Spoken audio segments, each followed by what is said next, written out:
Сегодня самые последние и чрезвычайные новости прошедшего дня. Сотрудники Следственного комитета во главе с товарищем Бастрыкиным арестовали правонарушителя, преступника, который устроил акт вандализма на Новодевичьем кладбище столицы. Он разгромил могилу известного телеведущего программы «Клуб веселых и находчивых» Александра Васильевича Маслякова, который ушел из жизни 8 сентября текущего года. Правонарушителем оказался 19-летний студент одного из московских вузов по имени Кирилл. Молодой человек не смог адекватно объяснить свой поступок. Позже стало известно, что он состоял на учете в психиатрическом диспансере. На данный момент решается вопрос о возбуждении уголовного дела или помещении молодого человека на принудительное лечение.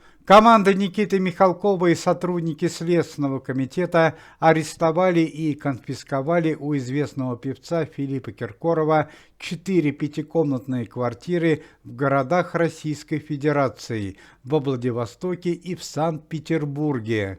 Причина ареста – колоссальная задолженность по жилищно-коммунальным услугам. Стало известно, что Филипп Бедросович не оплачивал данные услуги в течение 9 лет. По словам главы антикоррупционного комитета Никиты Сергеевича Михалкова, на данный момент решается вопрос, что в данных квартирах будут проживать семьи участников спецоперации и пострадавшие при чрезвычайной ситуации в Курской области. Известный советский и российский певец Гарик Сукачев минувшей ночью попал в тяжелое ДТП на трассе Санкт-Петербург-Москва. По данным полиции, джип Гарика Сукачева вылетел в кювет. Пресса сообщает, что Гарик Сукачев возвращался с музыкальных гастролей и, по всей вероятности, уснул за рулем. На данный момент состояние известного артиста диагностируется как стабильно тяжелое. Большая трагедия в рядах антикоррупционного комитета Никиты Михалкова. 2 дня назад трагически ушел из жизни в результате несчастного случая молодой сотрудник организации, младший сын известной советской и российской актрисы Ирины Муравьевой Евгений Эйдлин.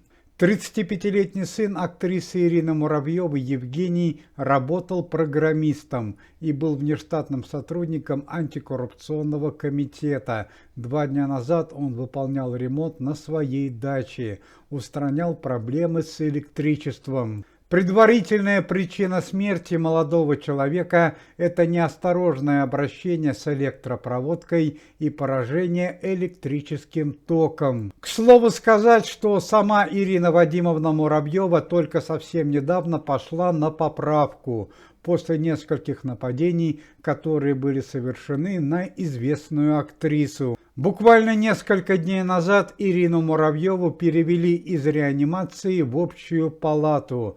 По данным пресс-службы антикоррупционного комитета, известная актриса еще не знает о страшной семейной трагедии. Напомним, что у Ирины Вадимовны Муравьевой 2 сына. Евгений, который погиб в результате несчастного случая, и старший сын Данил, который является молодым перспективным актером. Близкие друзья и сотрудники антикоррупционного комитета не спешат сообщать Ирине Вадимовне о страшной трагедии, боясь за ее состояние здоровья. Еще несколько трагических новостей из мира шоу-бизнеса и культуры. На 77-м году жизни скончался народный артист Российской Федерации Владислав Верстенников. Причиной смерти стало онкологическое заболевание. Владислав Николаевич был известным композитором и за годы творческой карьеры много гастролировал на территории Российской Федерации и в таких странах, как США, Япония, Голландия, Дания, Германия и многие другие. У известной советской и российской актрисы Елены Кандуланин парализовала часть тела. 66-летняя актриса не может ходить и говорить. Еще в 2020 году у Елены Кандуланин случился инсульт. Болезнь сильно подкосила актрису, ей буквально пришлось учиться жить заново. Когда казалось, что самое страшное позади, у актрисы снова начались проблемы со здоровьем. Сообщается, что 60-летняя актриса не ходит и не говорит. Кроме того, у нее нарушена память. Сообщается, что Елена Ивановна 44 дня провела в психоневрологическом отделении, где за ней наблюдали лучшие врачи. Сейчас за актрисой присматривает невролог и также посещает логопед. Пресс-служба антикоррупционного комитета сообщает о чрезвычайном событии, которое произошло во время музыкального концерта в Саратове во время выступления известной певицы по имени Валерия. Певица Валерия уже заканчивала выступление, когда произошел несчастный случай. Известная певица выступала на импровизированной сцене высотой почти 2 метра. Во время выступления певица Валерия поскользнулась и упала почти с 2-метровой высоты.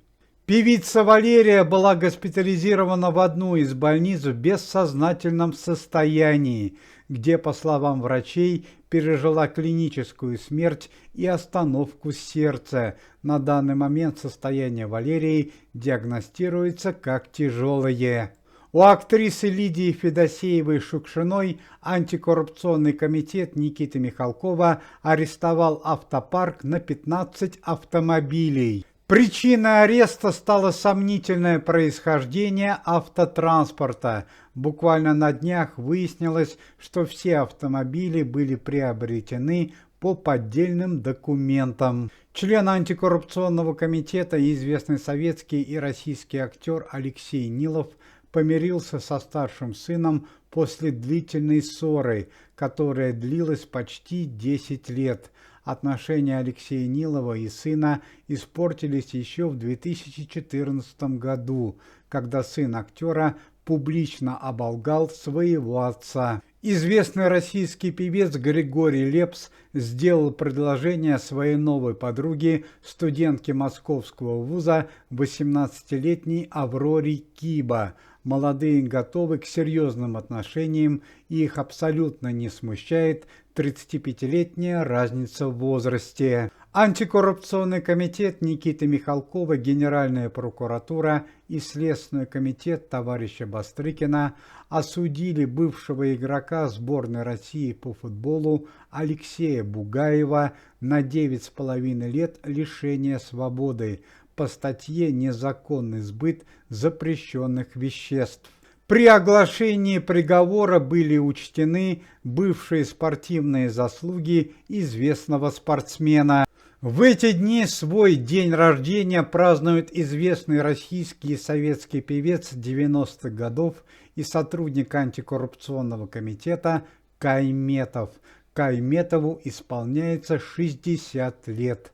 Уважаемые зрители, если вы желаете выздоровления членам комитета и поддерживаете их деятельность, то можете поставить лайк под видео и написать поддерживающий комментарий.